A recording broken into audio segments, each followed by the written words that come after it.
Alright, so I spun the topic wheel and it landed on exploration. Yeah, exploration, what can I say about that? I think exploration and curiosity sort of go hand in life. I mean, the way I view it is, in life, if you're stuck, exploration is what's gonna get you out of that situation, right? For me personally, I've always been a very curious person. Anything that I could find out, any type of information that I could absorb, I would do so even if I didn't really care about the topic. And, that's a big part of how I found my personal answers. I used to deal with a lot of mental health issues. I mean, I still do today, but I have a better grip on them, right? And through exploration, I found good support in the medical and the mental health field. I found communities which I didn't even know existed. I basically just lived chronically online all the damn time, and I was so fucking lonely. It was a horrible time, and it was difficult, I think people talk about loneliness as if they understand what it means, or as if they understand what it feels like to be chronically alone, right? To be so alone that it feels like there is no hope in the future. I know what that's like. Living life completely solo, being somewhat independent, but still having that dependency of relying on others. It's difficult. And it's not just easy to get out of that. But I obviously stopped doing a lot of things. I stopped exercising, I stopped eating, I got involved with drugs and using substances and all that nonsense. I mean, I'll be 31 this year, so I have quite a life behind me, and I'm not exactly an extrovert, right? So I don't go out to parties, I don't join any loud clubs, or I don't have extroverted friend groups or anything like that. I just like to keep to myself. And with that, I mean, sure, I had control over my own life to an extent, right? But again, the loneliness, it hit me quite hard. And with loneliness comes depression and anxiety and all of those things, not knowing how things work, not knowing how to live life, not knowing which road to take, and not knowing what's right. I remember thinking a whole bunch of times, people are telling me to just keep going and to just stick it out and then things will get better. Well, did things get better? Yeah, they did. Of course, I still have my moments where I feel quite down, right? And I feel like my emotions are sort of drowning me. So I still have quite a lot of progress to make. I still have a lot of growth to tend to, but this was a start. Exploration. I simply refused to give up my curiosity. Even if it meant that I didn't leave my apartment, even if it meant that I didn't go out to social events, I didn't have any friends at all, like zero. Even if it meant I didn't speak to other people, I didn't have an actual job, nothing like that. I was isolated. And isolation worked for me because with isolation came that control over my life. I was terrified of getting out into the world. So over time, with exploration, and this took very long, this took years and years and years. With that time, I eventually found people who I could click with, and they introduced me to new communities of people who all have growth mindsets, who recognize their humanity, and who recognize that we are all just people who make mistakes. We hit these stages where we think we're horrible people because we feel guilty, we feel shame, but at the end of the day, you know what? We're human, we're people, right?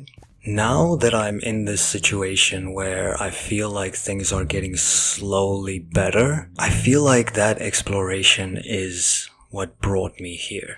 My exploration started on apps and online, on the internet. Like I said, I was chronically online all the damn time, right? So maybe that is an idea. Now be careful with this idea, right? These are just suggestions. You and I are very different. We are not the same. You live a different life than I do. We don't know each other. So everything that I say I did, just know that it might not work for you. And that's something that I realized eventually in my life is that, I'm watching all of these self-help videos and these motivational videos and people telling me, oh, but you just need to set up a schedule and you just need to form habits and you need to wake up at 7 a.m., take a cold ass ice shower. None of that shit worked for me.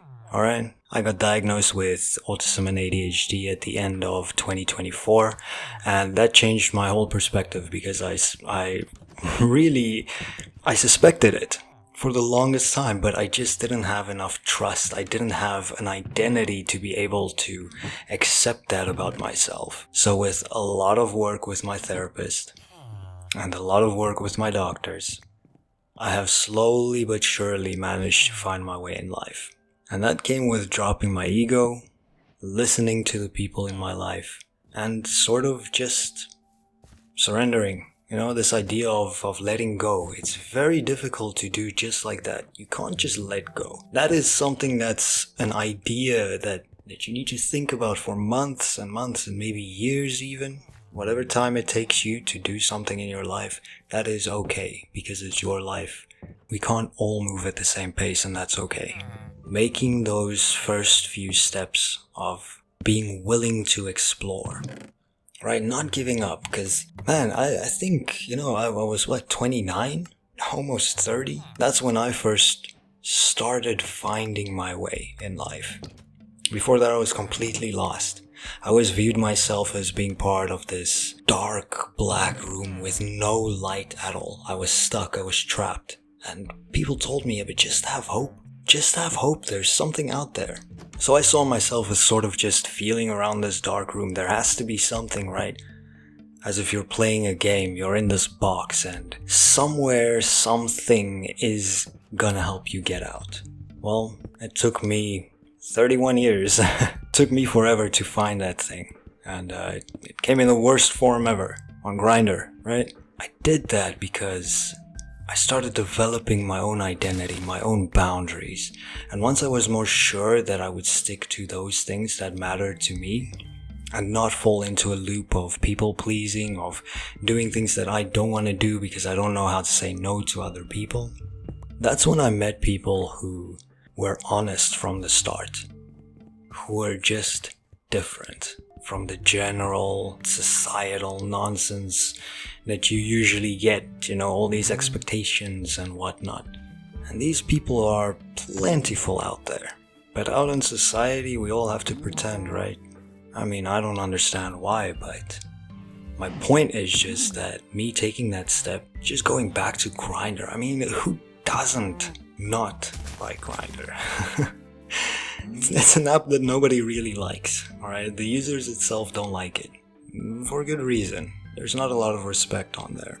But I took the risk because I was damn lonely and I knew that the only way that I would get people to talk to me, because I'm an introvert and I have trouble talking to people first. Also having that rejection sensitive dysphoria, I got that, so I get it, But going on an app like Grindr, I mean, it was risky, but people messaged me. And the person I met, my now partner, I ignored him at first. I was like, I don't want to talk to this guy. And then he sent me another message and I decided, let me respond. And eventually he said, let's meet for a coffee, and I met for a coffee, and that's where it all began. And I was quite surprised to see that this guy was way more anxious than I was. I gave someone a chance. I explored, and I gave someone a chance. And this guy told me from the start that he used to do some things in his life which wasn't right. And of course it made me very insecure at the start of our relationship, but I stuck it out. And he was patient with me, and I am patient with him. We were both learning. So exploration, yeah, it saved my life. Whether it was exploring for the job I want, or exploring for the people I want in my life, or where to find help, Because we think we can do this alone, but we can't. We can't do this alone. Nobody on this earth can do anything completely alone. Everyone needs help sometime, and there's nothing wrong with that. And I'm someone who struggles to ask for help because I live a very independent life. To me, asking for help is like bringing shame upon my whole bloodline. That's how much I struggle with it. But if you are willing to explore, if you're willing to explore this black room that you're trapped in that makes you feel completely alone and tired and fatigued and like you just don't want to go on at all, there's something there that you just need to find. And that's also how I feel about gaming, right? I view life as being a game, very similar to Minecraft. You start in this foreign ass world, you don't know what the hell is out there, you have tools, you might know how to play the game, you might know what's supposed to happen, but you never know if it's going to happen the way that you plan, right? It's sort of a test, but life is sort of like playing Minecraft on hardcore, but if you die, you don't get another world. You lose your world and you don't get another one. But still, there are so many things you need to do. You need to have food. You need to sleep. There are certain chores you need to do, right? But the possibilities are endless.